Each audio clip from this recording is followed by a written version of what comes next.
Hello, this is Scott, and although not for everyone, this is a video for a good start for a food supply. In the event of a crisis where food is no longer available at your friendly neighborhood supermarket, many people do not live in a rural farm area where food is readily available. Instead, you may most likely live in a city or a suburb. Therefore, it is a good idea to have a short-term supply of food available for you and your loved ones. The U.S. has essentially lost most of its manufacturing base, and thus we are a service-based economy. Let's see. We get paid to perform a service. Sounds like prostitution. Anyway, we also have an exploding debt from the national, state to personal level. These two situations are going to cause an economic crisis for the U.S. It is only a matter of time. We can see the historical significance of the situation by looking at Germany when their currency collapsed due to hyperinflation. As we can see in this table, food and rent consumed about 30% of the average family prior to the financial upheaval. However, within a short few years, the cost of food shot up over 90% while the cost of rent dropped to less than 1%. The economic and social situation was so bad that people were literally starving to death, and it would eventually lead to the rise of Adolf Hitler. Although not for everyone, there is a simple solution for a low-cost, long-term storage food option available for people. Beans for the protein, rice for the carbohydrates, rolled oats for the combination of both.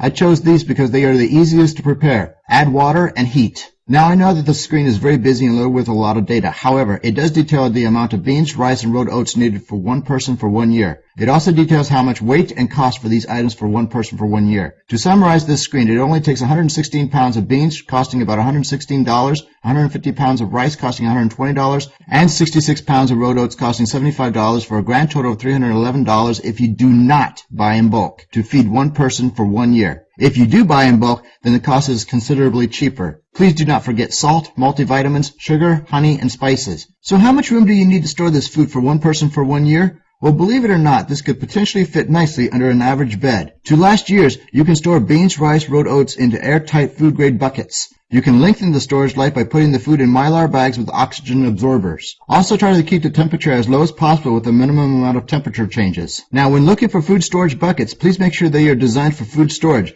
Look at the nomenclature 1 or 2 at the bottom of the bucket. If you see a number 3 or greater, they are not designed to store food and should be avoided. Finally, please prepare now for the forthcoming economic and subsequent social unrest that will hit the U.S.